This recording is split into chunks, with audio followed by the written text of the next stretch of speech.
Welcome back. I hope everyone enjoyed the technical sessions, learned a lot, got to see what you wanted to see. Did you see some good technical sessions, Christy? Did you? Good, very good, awesome. Well, welcome back. We think we've got a great panel here to end the day. It's been, I think, an awesome day. All of the panelists today did a terrific job. I think we had some really fantastic content. And I think wrapping up by delving into how we're using the ISS to advance our exploration goals and missions is a great way to go. So at the ISS, U.S. National Laboratory, I think most everybody knows, we enable and facilitate microgravity R&D on the space station with an endpoint towards significant benefit to humankind here on Earth. And hopefully, along the way, we're also generating some return on investment to the taxpayers who, after all, contributed quite a bit of money and resources to build, deploy, and operate this space station. But it's used for so many other things, and today's, this last panel is a great example of that. It's also an incredible multidisciplinary platform and test bed for conducting all sorts of science and technological advancements that are required for us to advance and achieve our deep space exploration mission objectives. So this afternoon, Dr. Katie Boggs is going to moderate a panel for us today talking about exactly how we do that. Dr. Boggs is the Systems and Technology Manager at the Human Exploration and Operations Directorate. I hope I got that right, at NASA. So without any further delay, let's please welcome Dr. Katie Boggs to the stage. Well, good afternoon. I think we have a very fun panel for you this afternoon, and we'll try and keep it interesting as we know you're all waiting for your beer and wine. But I do encourage you guys to use the app to send us questions because this group really wants to answer your questions about how we're using ISS to enable deep space exploration. I'd like to introduce my panel first, and I'm going to say a few things to kind of tie together why we're all here together. So first off, I have Robin Gatens, who is the Deputy Director for the International Space Station Division at NASA headquarters. She also has a second role in that she is the agency's designated lead for environmental control and life support systems. In our vernacular at NASA, we call her a systems capability leader for ECLSS systems. Sitting next to Robin is Chris Moore. Chris is the Deputy Director of the Advanced Exploration Systems Division in Human Exploration Operations at NASA headquarters, which is the organization that funds a lot of our technology development in human spaceflight. And finally, we have Julie Robinson, who has recently joined us at headquarters, and she is the International Space Station Program Scientist at NASA headquarters. So last year at this time, we had a couple panels at this conference talking about NASA's deep space exploration plans. We talked a lot about the buildup of the Deep Space Gateway and then the eventual landing of humans on the lunar surface again. So fast forward to now, I think everyone in this room is aware that the Vice President in March announced that we would accelerate those plans to have a lunar landing in 2024, and very specifically that we would have the first woman and the next man on the surface of the moon in 2024. So what we wanted to talk about here is a little bit like how does that impact our planning, but also how we're using the ISS to enable the Artemis mission as well as eventual Mars missions. So at a high level, we really have been using the space station for a long time to help us understand how humans live in space, how, as Jennifer talked earlier, about the impacts of microgravity on people, but we also have been developing new systems, new technologies in order to go on further. So ISS is part of a larger strategy around technology development for deep space exploration. So ISS and Gateway and the lunar surface are all important for eventual Mars exploration. So what I have here is just showing you a few of the things that we're working on. At ISS, I think a lot of people are familiar with the Sapphire series of experiments. Chris will talk about that some more. But we're really using the cargo vehicles to provide an opportunity to test fire suppression, detection, and cleanup. Also long duration life support systems. And in-space manufacturing. I just went to a really nice technical section on in-space manufacturing. A lot of folks are talking about it for commercial purposes, but we also have a need for in-space manufacturing to help us with logistics reduction. And we can test that at Space Station very effectively.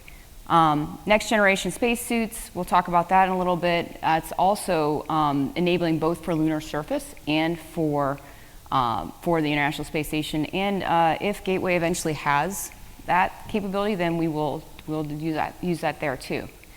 And this goes in with some of the other things we're doing, like at the lunar surface, in situ resource utilization. I think there's been a lot of talk about how we can use the moon surface in order to enable us to do ISRU at Mars. So together, we need both things. I'm not going to test ISRU at ISS, and I'm probably not going to test some of these other things on the moon surface. We need them both in order to do that.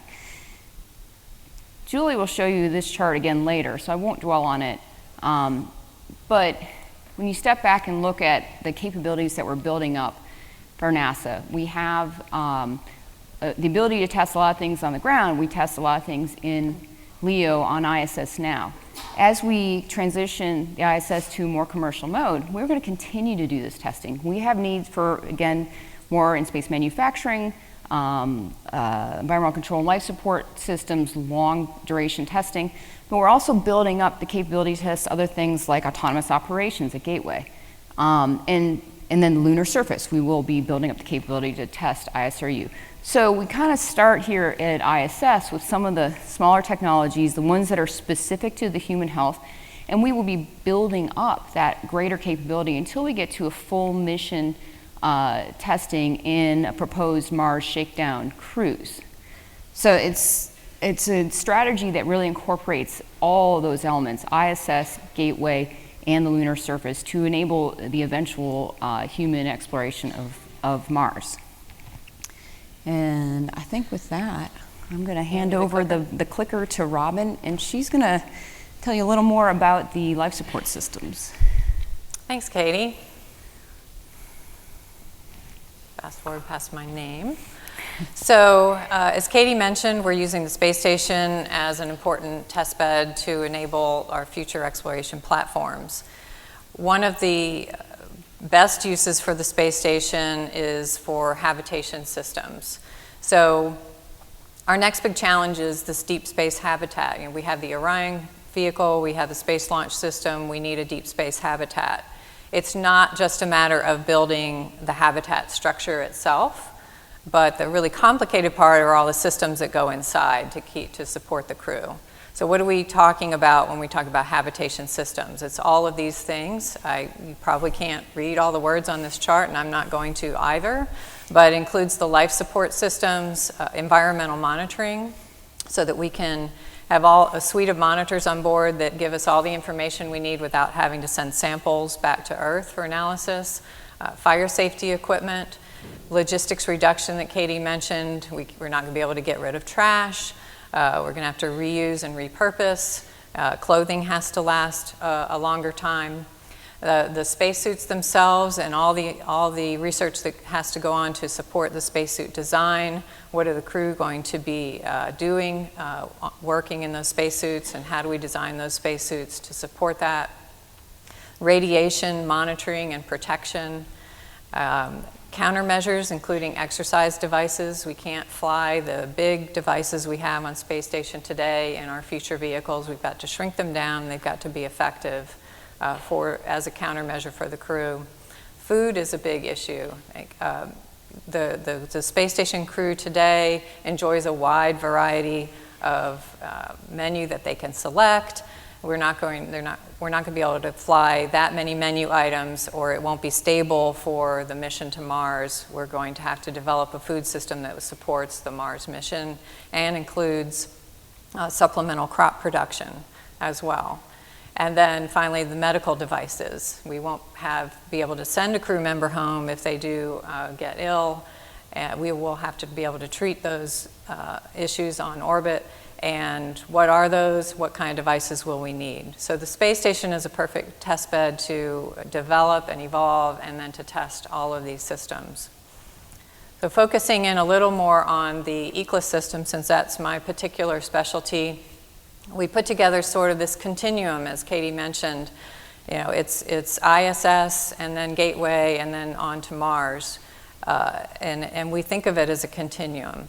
So today, we've got the Space Station Life Support System that's been operating, and the initial system went up with the initial elements. We launched our regenerative life support system over 10 years ago, and we're evolving that system into the system we believe we need to do Mars exploration. So it's not a brand new ECLSS, but we are improving the ECLSS that we have and adding capabilities to it, and then testing it for as long as possible on the space station. Beyond that, we want to continue that test bed in low Earth orbit on a commercial platform that we hope will take over for once we transition off the space station, so that we can keep testing the life support and other systems that need microgravity testing in LEO. This is really critical because we're not going to send a technology for the first time to Mars that we haven't tested in microgravity, and ground test alone is not sufficient. We've learned that. We've discovered things on ISS that we would not have learned on the ground, even if we had a perfect Hangar Queen system on the ground to do that. From that, we plan to infuse those technologies that we've developed and tested on the ISS into these future vehicles. So into the Gateway, and then onto the lunar surface mission for the Artemis campaign. Initially, there'll be short duration missions. We won't need a full regenerative life support system, and then we'll evolve eventually into more of a regenerative system. So we'll tailor those applications to those missions, but we'll pull from that system that we've tested in LEO. And then finally, our flagship goal will be the Mars transport and surface mission, and that's where we really see our full regenerative life support system that we've tested in LEO being infused. So that's our plan. We, along with our NASA's plan for how we're enabling commercial opportunities in low Earth orbit, we published a white paper along with our plan that includes our needs, ongoing needs, for which NASA will be a customer for commercial platforms in low Earth orbit. So this is a list of those needs, and I just wanted to show this to highlight those kinds of things for which NASA intends to purchase and be a customer, including technology demonstration, which we're talking about today, and human research and other kinds of activities. So this is an important need for NASA ongoing in LEO. Finally, I wanted to highlight just what the space station has meant so far as what we have learned and how that applies to future missions. This is an important analysis that our friends at Langley have done, where they've gone back and they've looked at the probability of a successful mission and the uncertainty around mean time between failure calculations, and if we had tried to fly a mission to Mars back before we flew our regenerative, or right at the beginning of our ECLSS experience on space station, we would have had to fly tons of more spares to support that mission based on the uncertainty around the failure rates at that time. So the experience we've gained over the 10 years has allowed us to reduce the logistics mass that we will need to support a Mars mission by a third. And thinking of it another way, if we tried to do that Mars mission back then, the chance that we would have guessed wrong on how many and what things we would have needed to fly, the probability that we would have guessed wrong would have been around 20%. And that's pretty high risk to take. And our experience on ISS has enabled us to reduce that uncertainty to the point where we've increased the safety of that mission, if we were to do it today, by 40 times. So I think this is really critical to show, not only does it take a really long time to prove your system is reliable, But this platform has been critical in helping us reduce that uncertainty so that we can plan for a successful mission and a mission where we can reduce the logistics mass associated with it. So with that, I think that's my next slide. I'm going to hand it over to Chris. Good afternoon. I want to tell you about our Advanced Exploration Systems program and how we test technologies resulting from that program on ISS to enable human exploration. So this program does rapid development and testing of prototype systems for human exploration. We test these systems in ground tests and flight experiments, primarily on board the ISS. As Robin mentioned, the ISS is the perfect test bed. It gives us real-world operational experience to help us reduce mission risk. So I'm going to give you an overview of the current activities supporting exploration technology on ISS, talk about a few things that are still under development that'll be ready soon. And then I'm going to close by showing how some of these technologies will be infused into the Lunar Gateway. So Robin talked about life support systems and how critical a need that is as we go deeper into space. We can't rely on Earth for resupply of consumables, so we have to close the loop and recycle air and water and waste. So we have, for air revitalization, we have the thermal amine scrubber, and that removes carbon dioxide and water vapor from the ISS air.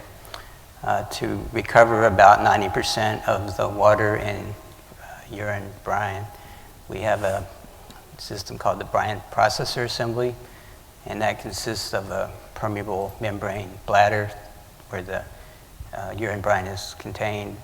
The water can pass through the holes in the membrane and into the cabin atmosphere.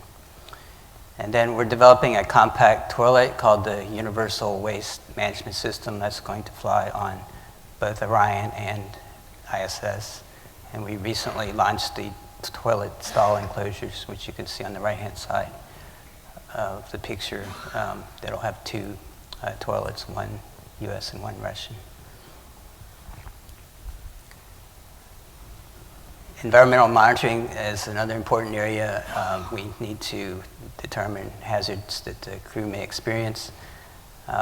We have a mini-ion DNA sequencer, and it's used to characterize the microbial populations on board ISS.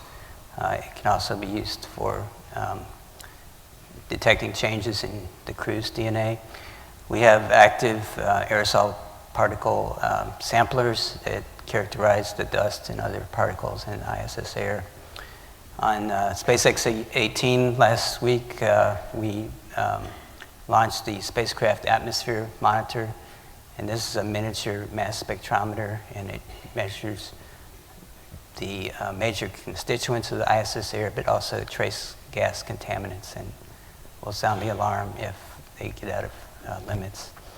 We're also interested in the effects of radiation on the astronauts over long-term missions.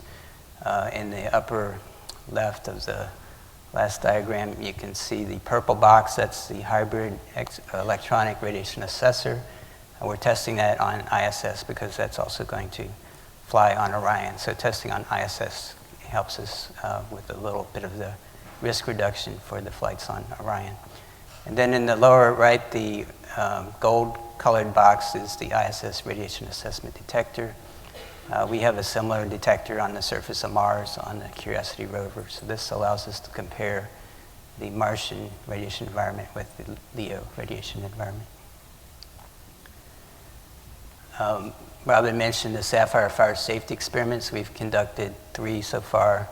The first 3 were studying the effects of microgravity on the propagation of large-scale fires. So on the left upper diagram is the flow duct, and we put a large piece of material inside, and it has fans at one end to provide air for the combustion, and we have video cameras that record the advance of the flame front, which you see there on the right-hand side. We're currently developing 3 more Sapphire flight experiments, Sapphires 4, 5, and 6. They're being assembled now.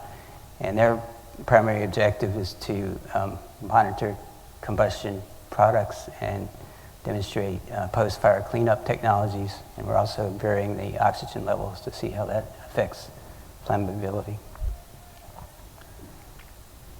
In crew health and performance, we mentioned the exercise equipment needs to be smaller for these future missions. We have 2 systems being demonstrated now on ISS, the Atlas, which is built by the US, and the E4D, which is a European contributed system. But basically, both systems use similar range of motion. It's a kind of a squat exercise, and we use elastic bands instead of weights to provide the resistance. We haven't developed a new spacesuit since 1981 when the shuttle spacesuit debuted. So these spacesuits are approaching 40 years old now.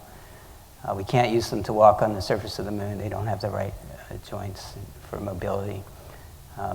They're only good for working in microgravity. So we're designing a new series of spacesuits, the Z series, and these are rear entry suits that allow us to ingress and egress quickly from a rover or a habitat. And one of the critical technologies is the portable life support system and trying to increase the duration of EVAs. And so we have plans to test components of the portable life support system on ISS and eventually the whole suit system itself. The crew is very interested in growing food. It gives them something to do. It brings them pleasure. They also get to eat nice salads. Our Space Life and Physical Sciences program developed a veggie unit, and AES developed a next generation vegetable growth unit called the Astro Garden, and this is a public-private partnership with Sierra Nevada Corporation. And what we're doing is trying to develop techniques for delivering water and nutrients to the roots of the plants. There's no soil because that's too dirty, but we spray nutrients directly on the roots, and we've been testing this on zero-gravity aircraft flight experiments. Logistics reduction is another important area. We're working in 3 main areas: autonomous inventory management, in-space manufacturing, and trash processing. So over on the left, you see the Astrobee Free Flyer. That was just launched about a month or so ago. And what we plan to do is install RFID tag readers on Astrobee, and so it will fly through the ISS and help us locate missing items that might have drifted into a corner, because we can localize on the RFID tag reading signal. We've also instrumented the hatches where the cargo vehicles dock. We've put RFID readers around the hatch, so when the crew is unloading cargo transfer bags, then it automatically updates the ISS inventory. In-space manufacturing is a critical technology need because it helps us reduce our logistics mass. We don't have to carry all the spare parts and tools for any possible contingency. We've created models of all the critical parts on the ISS so we can print on demand, and that really reduces the logistics mass. So far we had 3 3D printers on ISS. The first was tested in the Microgravity Science Glove Box. The second was developed by Made in Space and launched through CASIS. And that's a commercial printer available for commercial users. And we have the Refabricator, which was launched back in November. This takes previously printed 3D parts and recycles them back into feedstock, so we can use the same material over and over to print parts. And then in the pipeline is a multi-material fabrication laboratory that prints not only plastics but metals and possibly some electronic devices, and that's under development, but it will be tested on ISS. And finally, we have the trash processing using a heat melt compactor. So that takes a lot of plastics trash and compresses it under high temperature, and we try to extract the water, and the resulting plastic tile can be used for radiation shielding. So we're repurposing packaging materials as radiation shielding. Autonomous systems or operations is another critical technology. As we go deeper into space, the communication time lag prevents us from having real-time mission control from Houston. So we're moving to more of a crew-centric model where the crew is responsible for its own scheduling and executing procedures, and we're trying to automate a lot of those processes. We're also using augmented reality to project images on a piece of equipment that needs to be serviced, and that helps the astronauts train in real time and guides them to the process of fixing that device. At JSC, we have a power avionics and software test bed, and we've integrated a number of systems like modular power systems and common avionics architectures, core flight software, and we're trying to develop an autonomous vehicle systems monitor that can detect faults and diagnose problems and recommend corrections. And so we're doing that on the ground now, but the plan is to move this onto ISS in a similar test bed and get some real-world operational experience with autonomous systems. And finally, this is how some of the technologies can be infused into the Gateway. The Gateway is an outpost where we can assemble vehicles to go down to the lunar surface, or we can assemble Mars transport vehicles to go to Mars. So it's a key element in our in-space infrastructure. Advances in life support systems will enable us to have extended missions greater than 30 days. Which is kind of the current limit with Orion sub-Eclipse systems now.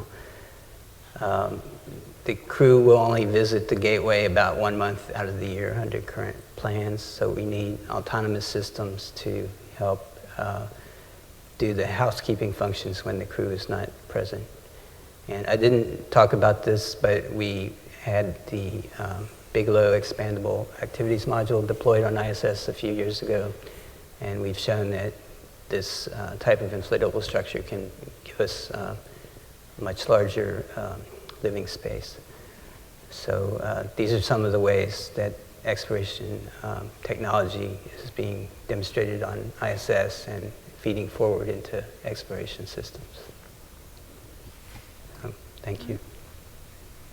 So as the anchor for this relay, I want you to kind of take a deep breath with me and think about why we're using ISS for exploration in the first place, and how that's relevant to our thinking about what we're going to do in the lunar enterprise, and how we make sure that through all of these missions, we keep our eye on that ultimate destination of Mars. If you remember, at lunchtime, that wasn't that long ago, Jen Fogarty talked a little bit about the way that we have structured our thinking about the hazards of human spaceflight, the 5 hazards of human spaceflight: altered gravity fields, radiation effects, a hostile closed environment, isolation and confinement, and distance from Earth. And 20 years ago, when we started doing our work on the ISS, some of the first data we collected was data on crew health and the performance of the systems where the crew and their environment interacted. And that's because that is often one of the weakest links that is punished by some of these different hazards of human spaceflight.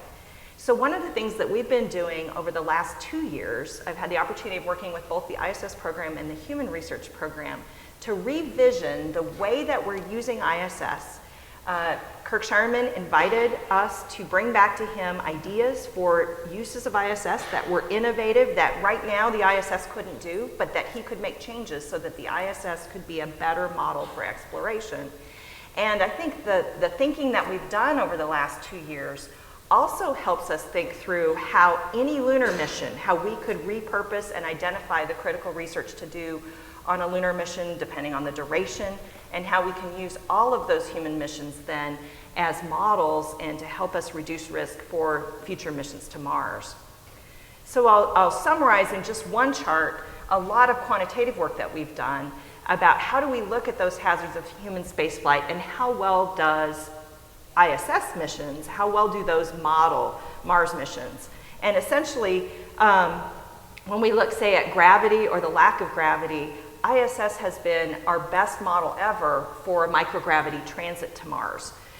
It also gives us a great model for gravity transitions, going from that microgravity transit for a long period of time back to a surface with more gravity. On the other hand, some of the other parameters in those hazards, ISS isn't as good of a match for.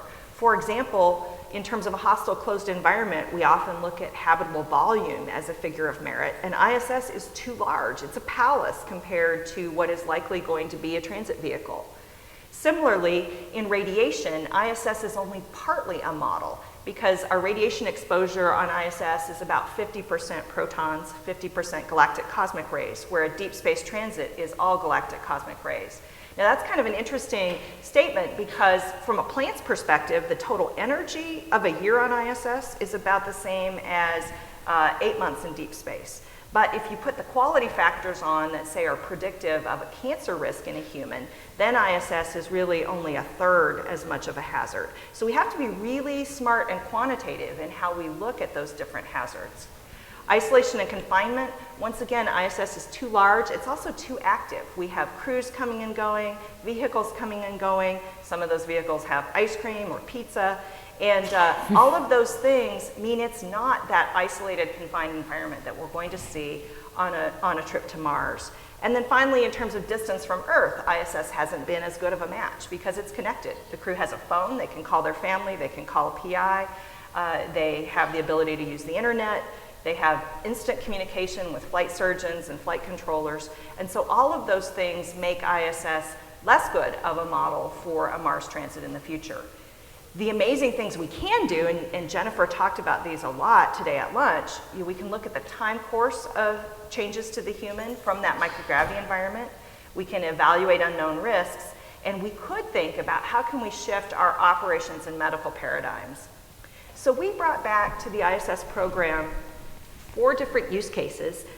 2 of them were accepted outright, and ISS is going to be implementing them. 2 of them we're getting started, and we are going to learn a lot from that beginning process, and we still hope scientifically that we may have the opportunity for some of these use cases later on in ISS, because some of these things are pretty difficult to do. They're not as cushy and not as easy to work as the way that we operate on ISS today.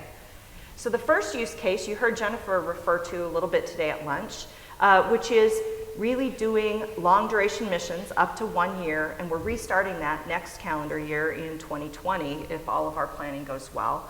And we hope to have both 10 more crew members that spend about a year on ISS, in addition 6-month crew members and short duration crew members, maybe about 6 weeks or so, and collect identical data on all of those crew members so that for the first time we'll be treating duration in the mission as the experimental variable, as that parameter that we're changing, and be able to compare across a large group of subjects. And this will really help with our ability to predict as durations of Mars transits might change, depending on the way you change your propulsion, the duration of that transit could change. This will really help us to assess that risk. The next use case is to look at the deconditioned crew from ISS, and they are the best predictor of the performance of the crew upon landing on Mars. And so one of the things we need to do is get better and better measures of what the crew can do and what the crew can't do in those critical first few days. As we started working with the Mars integration team, we found that they were so concerned about the performance of the deconditioned crew, they were assuming that a crew landing on Mars would have to sit in their vehicle for 7 days before they could do anything. If you make that kind of an assumption, it actually doubles the mass of your descent vehicle. And many of you in aerospace here in the room know if you double your mass, you have just made it much more difficult and much more expensive to do that mission. We actually believe on the human research side that crew members can do much more than that. So we worked to develop a set of contingency activities to really understand what would a crew have to do to get powered up and be safe if things start going wrong right after a Mars landing. And we'll be working with our commercial crew program to start testing this on the 3rd Boeing landing. Because that landing's in the desert, that deconditioned crew can land on that surface, and we can start matching some of the work that we do right after landing with the kinds of performance activities a crew member might have to do, picking things up, attaching things together, even moving towards eventual extravehicular activity, so that we know what we can expect the crew to do on day 1, what they can do on day 2, what they can do on day 3.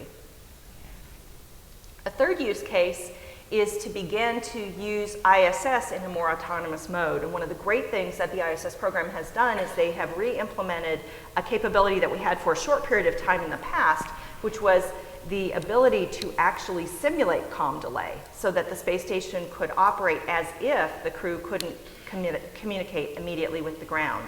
This is going to be available starting around September, and that allows us to start doing simulation activities with the crew that really help us learn the operational lessons of that new environment. And I think about the differences between the way we operated during shuttle and the way we had to learn to operate in the first few expeditions of ISS. And no matter what we had learned from Mir, it was a real shock to our operations system to go to 24/7 operations. I think in the same way, as we learn to operate autonomously, that will also be a huge disruptor, really teach us lessons about the best way to operate in an autonomous and in a comm delayed kind of environment. So some of the first thing we'll do in 2020 are autonomy in crew medical care, where crew members have to respond to a simulated medical event, and they have to do it without input from the ground, which is something we've never tried in space before. Then we will expand that case to do more autonomy with more isolation and confinement type parameters. We'd like to extend those case studies out up to 2 weeks. That's as far as ISS is willing to commit to go so far, because they're worried about the impacts to other users. But as many of you know, often when we're doing a bunch of EVAs, we'll have about a 2-week period when we don't do a whole lot of research. So we think that this is the kind of a mission cadence that we can be used to and we can plan around so that we can still meet the needs of all the users, but really start delaying communications. We also did a trade study to look at shrinking the volume down to be more like a 100-meter cubed Mars transit volume. That's incredibly difficult to do the way ISS is set up today, so that's something to be thought about in the future, but not something that the current program can really support. And we're hoping that over time, after we learn the lessons from a 2-week comm delay, that we may be able to extend it out to a 30 to 45-day comm delay, which matches our ground analogs like HERA and NEK, so we could really validate that the data we collect there on behavioral health is predictive of an on-orbit mission. And also that's when you can start measuring those behavioral aspects of being confined and not having ready communication outside that core crew. So coming back to the chart that Katie started with, as we think about each of those hazards of human spaceflight, we can actually quantify how well those match the actual parameters that we expect to be in a Mars mission. And even though we're in a time when we're seeing a lot of fluctuation in Gateway and in Lunar Enterprise planning, where maybe the Gateway will be the full stack, when that will occur, how things will phase in, how we'll have lunar surface, we can actually take that same approach that I showed you for ISS and we can apply it to any mission and determine which aspects of that mission are good analogs for the future Mars exploration mission plans and which are not. And so what we have is, over time, we use ground analogs, we use ISS for as much of the fidelity of these analogs as we can. Over time, we're able to integrate more and more hazards together. As we have the Lunar Enterprise developing, we can expand into some of those hazards that ISS doesn't do well, like deep space radiation and partial gravity activities on the lunar surface, which we have no way to reproduce on ISS today. And that leaves us with the most preparation that we can have for these future exploration missions. So we really have to think of human spaceflight not as one program or another program, but really an integrated set of research activities across the entire human space enterprise. And so with that, I think we're back to Katie for questions, right? Sure, and Julie, I think I'm going to start with you, because as I listen to you, I think about half the room who really cares about exploration is going, oh yeah, we're going to do this thing. And the half that uses ISS for research is thinking, oh my gosh, this is going to prevent me from getting my science done. So I'm curious how you think we can balance those things so that the research gets done too. Yeah. So one of the things that we can look at, there's certain research that is very conducive to being part of an analog period of time. For example, plant growth experiments. Many of those that are being done on ISS today are really hoping to develop cropping systems for future exploration. And those are something crew members might be doing on a transit to Mars. So those kind of experiments actually benefit from being part of, say, a COM-delayed period of time. Now, there are definitely other experiments that would not benefit. And so we can work our schedules because of the amazing capability that you've heard talked about on the ISS, the amount of crew time we have. We can juggle those two parameters and have some periods of time when we make things more Mars-like, and then other times when we go ahead full bore on the other research. Then Chris, I was thinking about, right now you have ISS as a platform where you can demonstrate the technologies that Advanced Exploration Systems is developing. But we're starting to move to develop the gateway and to have the lunar surface missions, perhaps with Eclipse landers. And I was wondering if you have any actual lunar surface technologies in the queue that you're thinking of, and what are the plans around that? Yeah, so we don't have a lot of technologies directly applicable to the lander, but we're working to revector to support the 2024 mission. The technologies that I've shown you that are most translatable to the human lander would be habitation and life support. But there's a whole different set of technology needs for the lander. We need autonomous precision landing so that various elements of the outpost or whatever we construct at the South Pole can land close together and we don't have to trek long ways with heavy equipment. We need surface power systems, and we're looking at fission-based power systems for supplying power. We need in-situ resource utilization to produce propellants from lunar ice or regolith that can enable reusable landing systems. Cryogenic fluid management is an important technology, how to store cryogens for long periods of time and transfer them between the ISRU plant and the lander. We need pressurized rovers so that the crew can drive long distances across the moon. We can use the moon as a way to simulate Mars missions. We have crew come down for the gateway, stay on the surface for a month or so, and then be launched back to the gateway, and they can simulate pretty much the whole Mars mission from a operational standpoint. So those are some of the technology needs, but we're working through that now to assess what the capability requirements are. So I'm going to encourage all of you guys, get your questions into the app, because I'm sure Robin and Julie and Chris would love to hear what your questions are. In the meantime, I'm going to pick on Robin for a minute. So can you tell us a little bit more about what you would do long term? You touched on transitioning into a commercial platform. And so I'm curious a little bit more about what is that long-term need in a commercial platform for life support systems? Right. So as I said, we're building up and really evolving the life support system we have on the space station today into what we call our exploration life support system.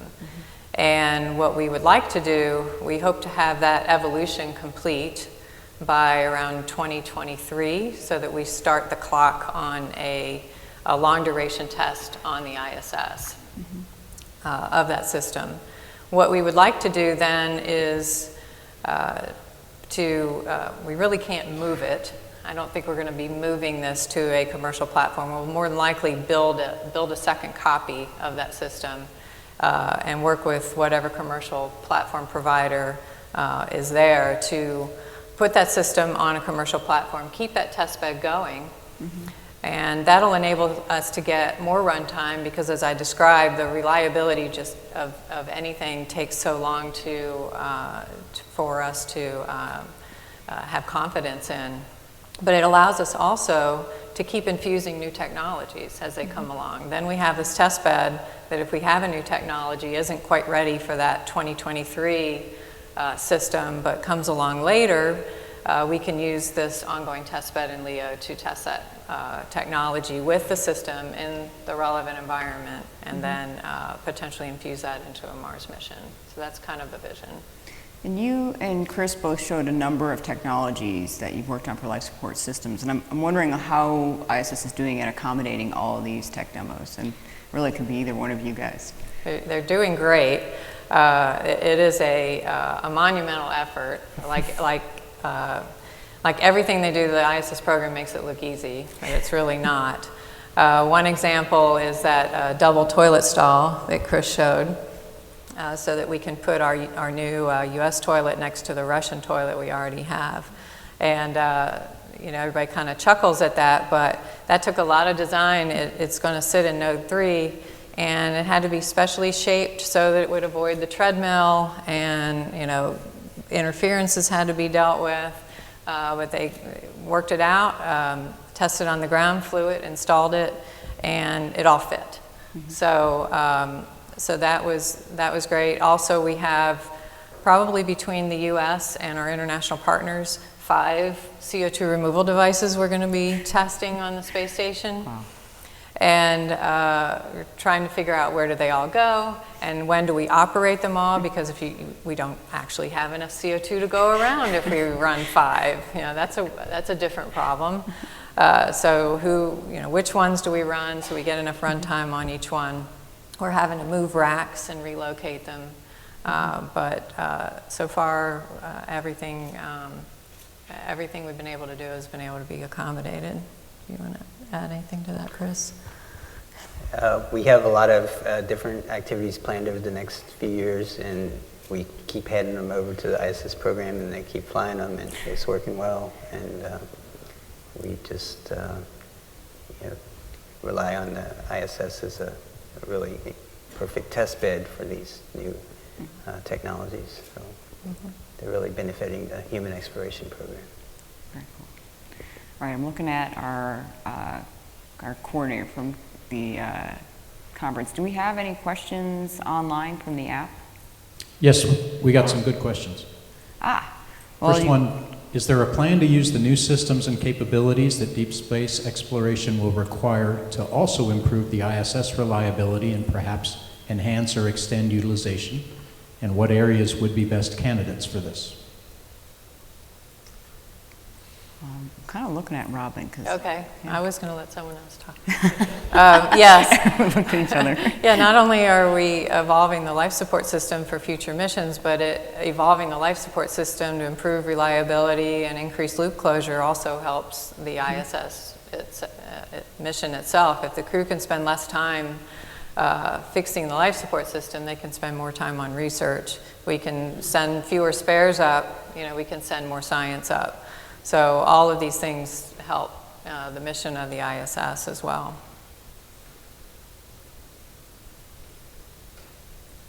Okay. Next question. With the 2024 Artemis mission goals being largely U.S. driven, how will the changes in ISS use, as just proposed by Dr. Robinson, align with other countries' goals, such as reduced comm and capabilities or living spaces, where the other countries are really only just using ISS? Well, so that's a great question, and one thing that's important to recognize is that we and all of our partners have worked together for decades now in looking at the risks to the human and wanting to work together to reduce those risks. So when your missions, all of these different concepts I'm talking about, really contribute to the overall international exploration of space. This is not a NASA-only activity. So we have conversations with our Russian colleagues. We already collaborated on landings on Soyuz in something called field test, which are some of the early first 8 to 10 hours of data collected on balance. And we're getting ready to talk with them next month about how we could collaborate together as the US capabilities expand so that we're doing compatible research in both areas.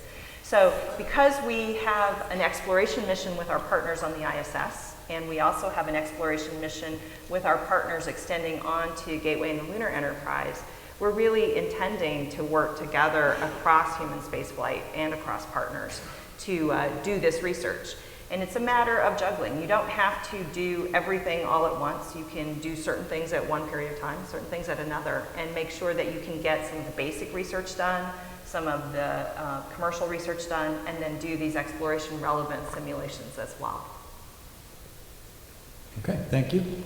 Next question is, how can commercial ISS modules or free flyers support these exploration research goals in ways that can't be done on the current ISS? So I'd like to take that one because there's one that we've talked about a lot. I mentioned that 100 meters cubed is the predicted volume for a Mars transit vehicle, and we don't have that in any form today. We looked at, could we close hatches on the ISS and get that 100 meter cube volume, and it was just incredibly difficult. I give kudos to ISS for trying and working through that trade study with us, but it was very complicated to do that. A commercial module or a commercial LEO platform would be good candidates for 100 meters cubed for 4 people. Also, it's also possible the full gateway stack that you saw at Formulation Status Review in December that was published by NASA, that's about 100 meters cubed. So there are a variety of ways to get it. What we do know is it would be really good to have some runtime with the right size of crew in that right volume before we send them on that trip to Mars. Okay. Next, what are the biggest challenges in evolving the ECLSS system instead of just building a whole new system? What updated components can the new space players contribute?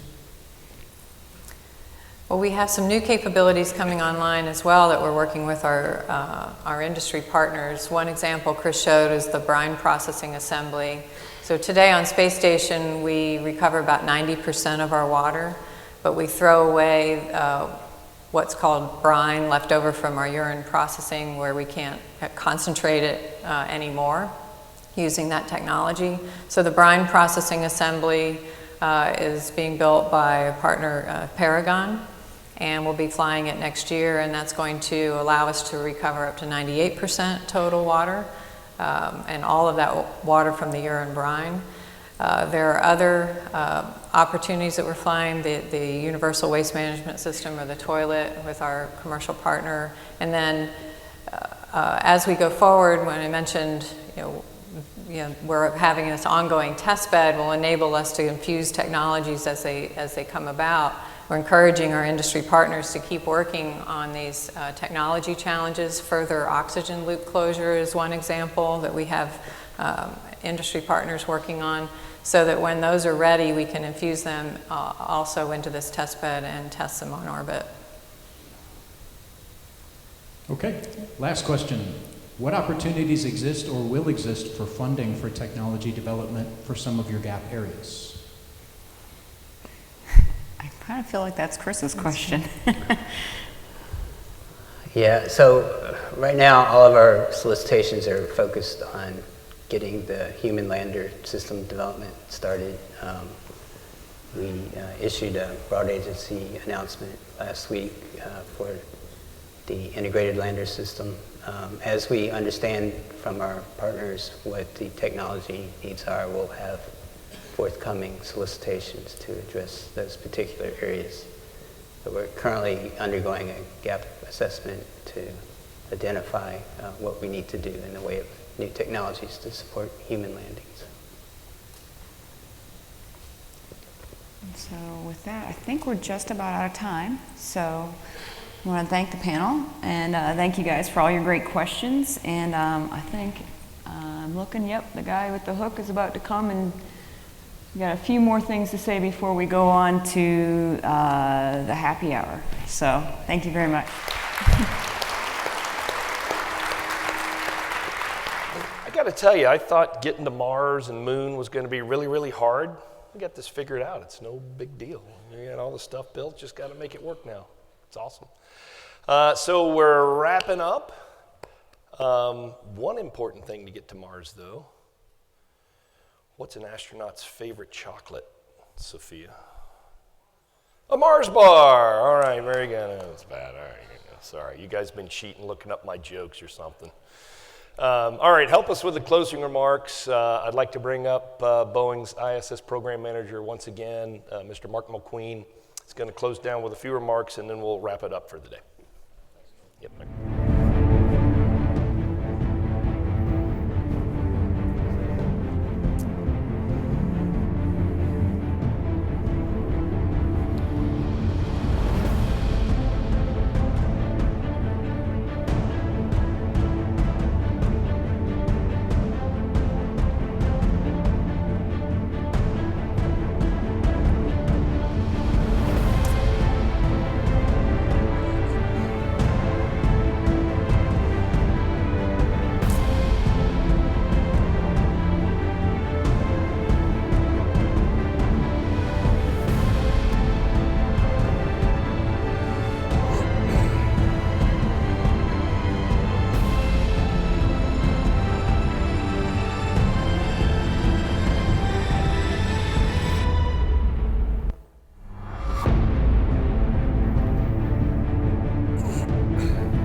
Some amazing times in human spaceflight, both now and ahead of us. Boeing's relationship with NASA, the ISS National Lab, and this conference has been going on for quite some time, and it's a very proud relationship that we have and very rewarding for the Boeing company. I know just about all of you out there in this room would agree with me in saying that we work in a field that is extremely rewarding. We get to put experiments, we do development or operations for space flight. We report on things that are happening in space. If that isn't an exciting field that satisfies you, your neighbors, your families, it's an amazing. I'm not sure what else could be more exciting. I've had an incredible journey of 35 years working NASA programs, and almost 30 on the International Space Station, and it has been extremely rewarding for me. I said it in the video, showed it. We are about to expand in the activities of human spaceflight. Not only all that we've heard today with ISS and the expansions that are going on ISS, getting ready for commercialization, a commercial module, upgrades with lithium batteries, docking systems, wireless systems, the internet, downlink, uplink capabilities. These are all going on right now with ISS, and it's an extremely busy time, and we're about to expand NASA's and the other international partner agencies' capabilities in deep space and go back to boots on the moon by 2024. Things like this don't just happen without the great minds of all the companies, all the agencies out there putting the best products forward, developing things that will work, things that have been proven to work in space. and to take some of these technologies, as was discussed in this last panel, and bring these technologies to the forefront so they can be utilized with low risk, and to make it safe for our crews to go to deeper, further away from Earth, and to come back home just as safe. That is the most important thing that we have to do as an engineering organization and agencies to make sure that safe to discover and safe to return. I said Expedition 60 is on orbit now. They just launched a couple of weeks ago. The SpaceX vehicle brought up the International Docking Adapter. It's the second one we have on orbit. In a few days, the EVA will be performed to install that on the pressurized mating adapter. That will give us 2 ports for the commercial crew vehicles of the future. And we're greatly anticipating some opportunities for docking both with Boeing's Starliner coming up in maybe over the next several months, and then Dragon's second demo flight, and then eventually get into the rhythm of the post-certification missions, as we call them, and delivering crew to the ISS launching from U.S. soil. So the activities on ISS, Kirk said it this morning, we're 20 years old. Really, we're 20 years young because what we've got is our teams do analysis on it. There's at least another 20 years left in analysis without even sharpening the pencils. With the science that you and the community want to perform on ISS, the opportunities for access, with the interest from commercial companies to put platforms up in space, there's a lot of exciting things happening both in low Earth orbit, and then as the agencies and governments start to get us to the moon again, and boots on the ground and on to Mars, there'll be even bigger enterprises ahead for opportunities to get to the surface of Mars and see what we can do to enhance life out on Mars. The Starliner, as I said, is moving along quickly. You saw a little bit in the video, but it's even further than that video. We anticipate something over shortly in the next several months. And ISS is ready to receive the commercial crew Starliner orbital flight test uncrewed over the coming months, and then both SpaceX and Boeing's crewed vehicles after that. Boeing also works on the SLS. You saw it on the video. Teams in both Huntsville, Florida, and Houston are doing their part to design and build the most powerful rocket ever made. This rocket will take the Orion and the NASA crew to deep space, back to the gateway platform so we can get to the human lander, so we can get back down to the surface of the moon. The strategies NASA's put forth that really build a small complex out there on the lunar orbit, they call it the gateway. It really enhances the Artemis plan, which is the landers that get to the surface, and then eventually to build the platform that will really take us to Mars, which is going to be rather significant. It's going to be huge power, 500 kilowatts of power, which would be 3 times larger than ISS capability to generate power. So, with all that, it's a pretty exciting time in our business, and I'm proud to have contributed to this point and look forward to additional opportunities, and I know all of you all are also.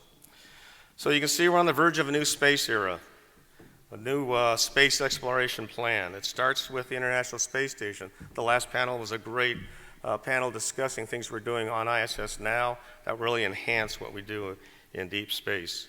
I'm inspired by all of you for the research, the ideas, the operations that you perform, the new design products that come to station. And these are, I've heard a few of them today. I've met some of you out there, both today and a year ago at this conference. And we talked some really exciting opportunities. And I want to make sure that each of you does this again today, this week. Talk to your peers, talk to the other companies, talk to the agencies. See what you have, your ideas, which could become something more than just an idea. It could get it down on paper, it could get invested, it could get to orbit, it could get an experiment performed, it could get results, it could come back to Earth and enhance life here on Earth, or do something for a platform even further away. So don't just let that idea die. Go ahead and refine it, discuss it, and see what we can do to make it even better. Every year, Boeing also sponsors the Genes in Space competition, a STEM contest that challenges students in grades 7 through 12 to design a DNA analysis experiment on the ISS. NASA, the ISS National Lab, and mini PCR, along with Boeing, help get these experiments funded, get them performed, and then get them to orbit, and then performed by the crew. So tomorrow, from 9 to 11, there's an opportunity to hear some of the students. There's 5 teams here this week. You might see some of them, maybe they're out there in the crowd tonight. They'll be pitching their proposal, and the details of their proposal, the benefits from their proposal will be heard by a team, a panel, and those panels will make a selection of one of the 5. So very challenging for those students tonight and tomorrow, and very rewarding overall because they get a lot of exposure, they get a lot of practice on being a scientist, they get a lot of practice on being a presenter. As we always say in our business, communication is number 1. If you can't communicate, then your ideas can't get told or sold. So these students are learning at an early age to be communicators. Boeing also partners with the ISS National Lab on the MASS Challenge, which is a startup accelerators technology and space competition, where winning companies receive funding and opportunities to have their research conducted on the space station. 2 experiments were just launched on the SpaceX Dragon last week, and they'll have made it to ISS, and their research will be performed in the coming months. So exciting for those companies and a great opportunity for small startups. So again, I said it earlier, I encourage all of you to take the time to talk to your neighbor at the tables, downstairs in the social. Take your idea, see if you can refine it, bounce it against somebody else's idea. Maybe there's some opportunities out there. There's a lot going on in space exploration. It's an exciting time for this country and other countries that have an interest in space because ISS is a very strong platform. There's more commercial platforms coming. The Deep Space Gateway and the Artemis program is just ahead of us. So I want to thank all of you and look forward to seeing you downstairs. So enjoy the evening. Thank you.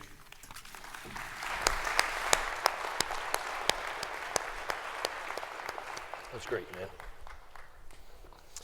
Thank you, Mark. And those were great words, and we should all take them to heart. If you recall this morning, when Rick Leach, part of his opening remarks, he had a call to action there that was very similar to what Mark's call to action there was. All of you are the experts. These are the subject matter experts. These are the people who are going to propel us, if you will, into these deep space journeys that we're going on, and even into our near space journeys aboard the International Space Station from a scientific, from a research and development perspective. So please take advantage of this time that we have over these next 2.5 days that we have right now, because rare is the opportunity when we're able to create these kinds of collisions. That's what I'm calling it. We're creating collisions here that hopefully spin out some really, really creative ideas and solutions that will help us move forward in a lot of different directions. So just a real brief recap of today. I thought today was fantastic. Did you guys think today was good? Did you learn some stuff? Enjoy it? Good. Some fantastic panels, and the next 2 days are not going to slow down a bit. So as Mark said, let's go and enjoy the reception. Please join us down in the marketplace. Tonight's reception is sponsored by Boeing, so thank you, Boeing, for your generous sponsorship of that event. It's been my pleasure to walk you guys through the program today. You've been a very nice crowd. Thank you for putting up with my horrible jokes. It's been fun. So thanks. Have a great rest of the week, and look forward to visiting with you all week long. Thank you.